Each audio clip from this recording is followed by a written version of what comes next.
Olá, alunos! Sejam bem-vindos à nossa aula de legislação trabalhista, tributária e empresarial. Quem não me conhece, eu sou o professor Jailson e vou ministrar essa matéria para vocês. Tá? Então, para dar início à nossa aula, nós vamos falar um pouquinho sobre a história do direito trabalhista, né? Como foi que ele foi criado, com suas fases, saber um pouquinho do contexto histórico em relação à legislação trabalhista, certo? Então vamos lá. Antes de entrar na parte histórica do direito do trabalho, sempre eu faço essa pergunta para os alunos, que o direito trabalhista ele é uma relação de três atores, de três sujeitos. Quem são esses sujeitos? O trabalhador, o empregador e o Estado. Então, aqui nessa imagem aparece, né, a representação do nosso amigo trabalhador, do empregador. Parece até que eu escolhi, né? Mas olha só, o trabalhador ali muito puto, o empregador sorrindo e o Estado lá embaixo, né, representado pelo selo nacional. Qual é a função do Estado dentro da legislação trabalhista? É de fazer a ligação entre o trabalhador e o empregador. Ele faz esse papel de mediador, né? Que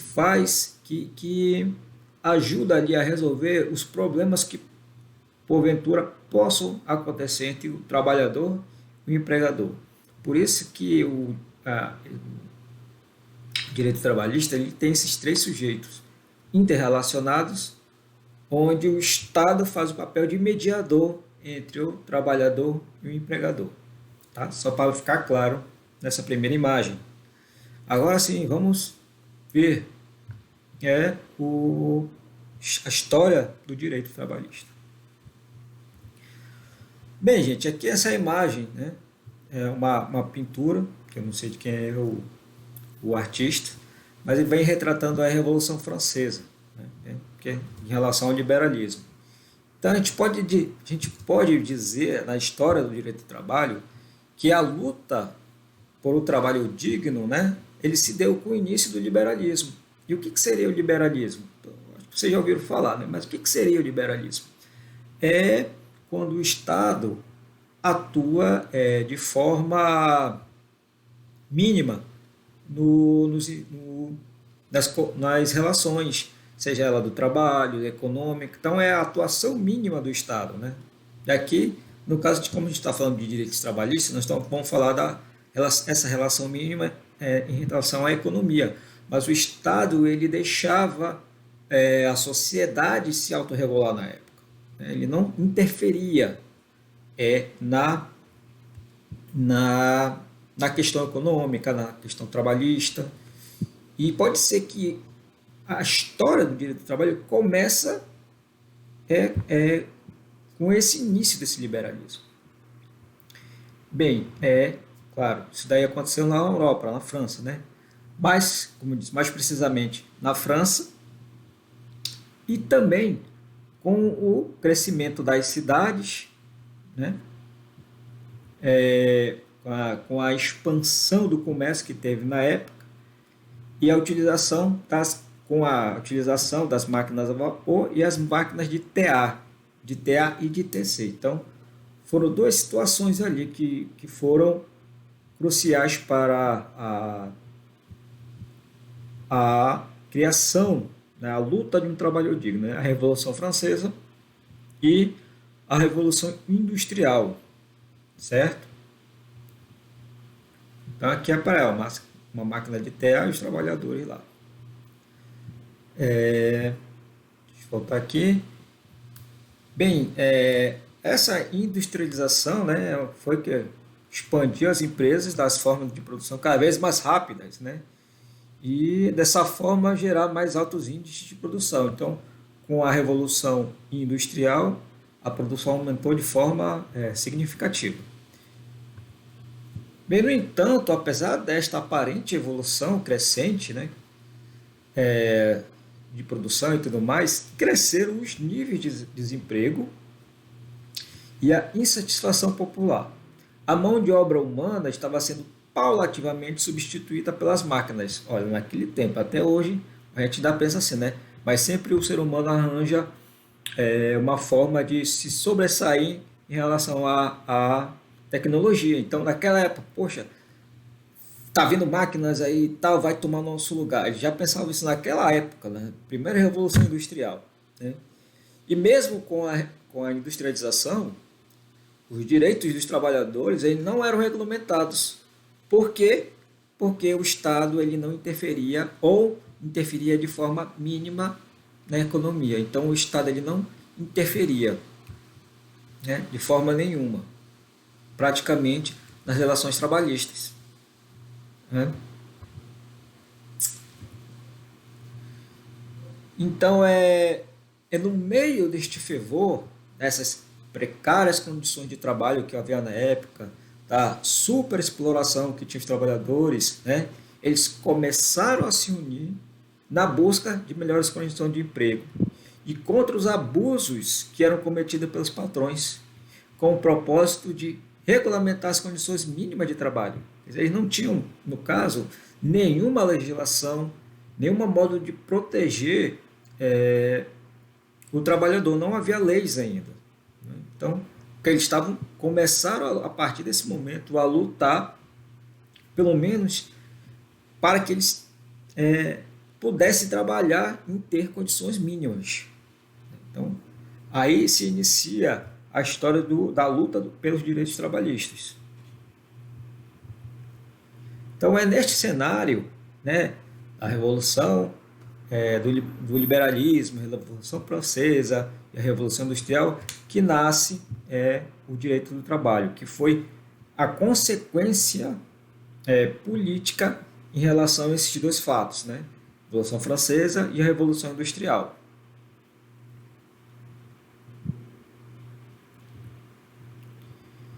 Então, gente, alguns autores eles falam que o direito trabalhista ele foi dividido em fases, né?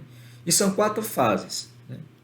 São a fase de formação, a fase de intensificação, a fase de consolidação e a fase de autonomia.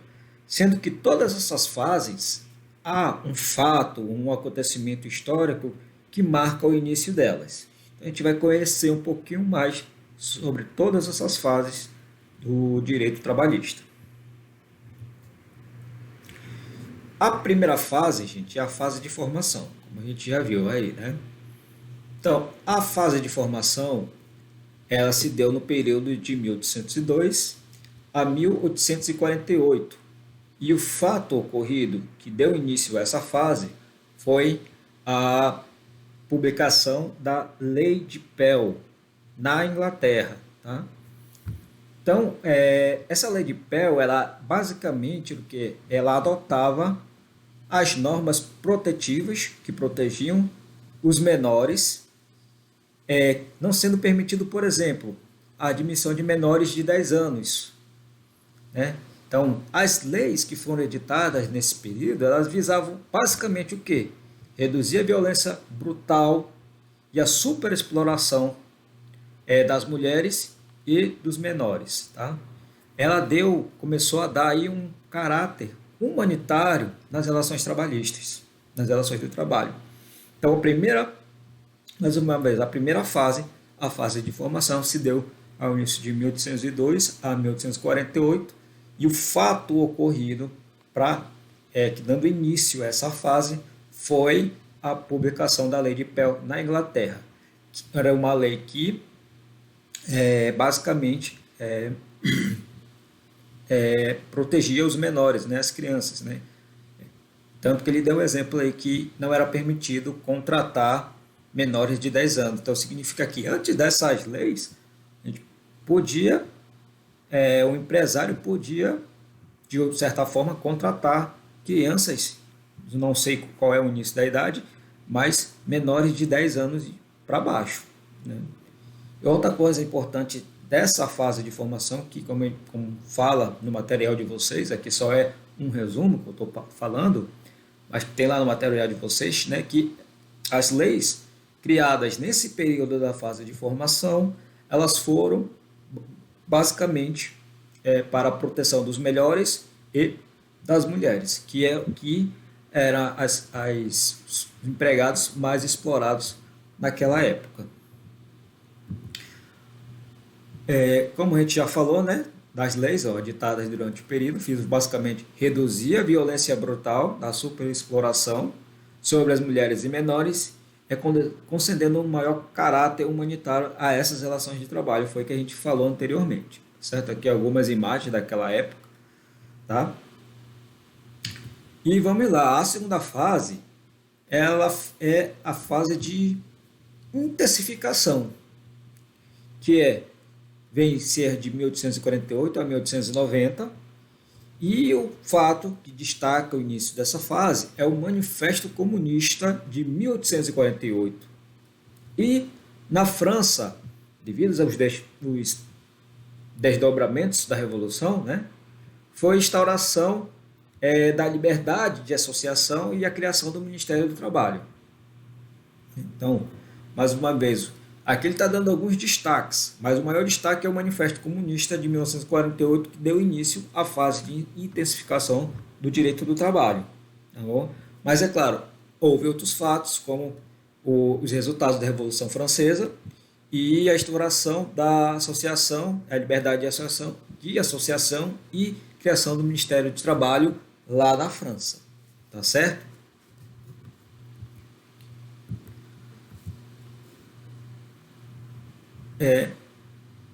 A terceira fase é a fase de intensificação, né?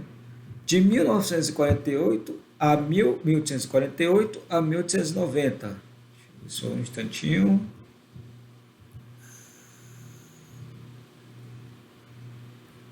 Isso. Desculpa, a terceira fase é a fase de consolidação, gente, tá? De 1890 a 1919. Né?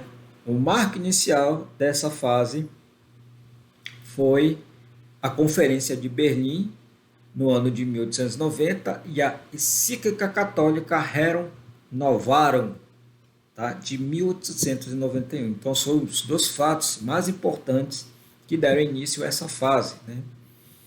É importante falar aqui dessa encíclica, dessa encíclica, que está aqui a imagem dela, a Rerum Novarum, foi que ela destaca a necessidade de uma nova postura das classes dirigentes perante a questão social.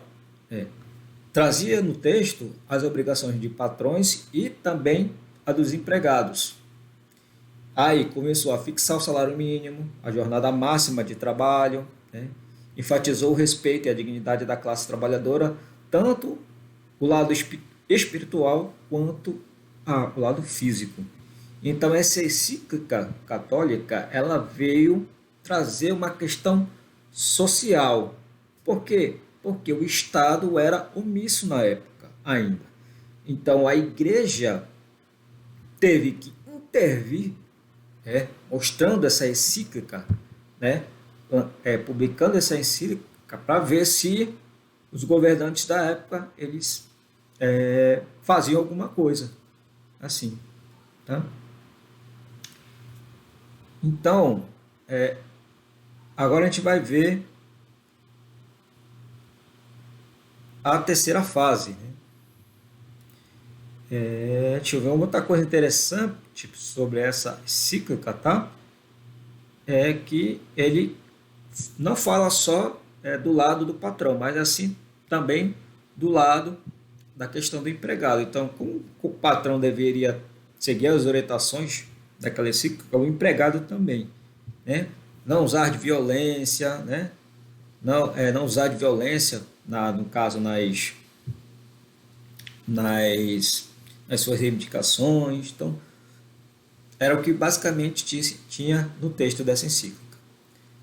A última fase, né? Isso daqui a gente já falou, sobre o operário que deveria cumprir, né? Nunca usar de violência, significações, ou usar os meios artificiosos para alcançar seus objetivos, no momento de buscar também uma intervenção estatal nas relações de trabalho, né? Então, isso aí também, como disse, está lá na encíclica.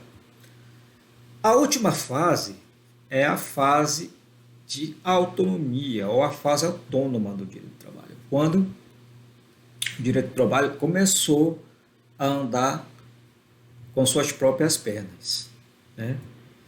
Então essa fase ela se deu início em 1919 e foi assim no decorrer até o fim do século XX. Um fato ocorrido na época que marca o início dessa fase é a criação da OIT, que é a Organização Internacional do Trabalho, né? E, é claro, a OIT foi com sede, tinha sede, ou tem a sede ainda em Genebra, né?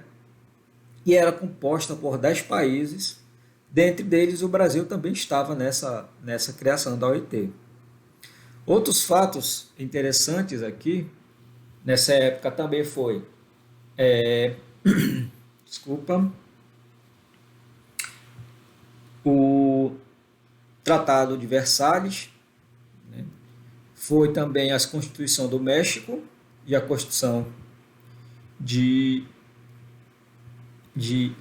Weimar, na Alemanha, onde essas constituições traziam no seu bojo, ou na sua, né, no seu conteúdo, os direitos trabalhistas. Por isso que eles são marcos também dessa fase, né? Foram as primeiras constituições, a Constituição do México e a Constituição de Weimar, onde traziam os primeiros esboços dos direitos trabalhistas.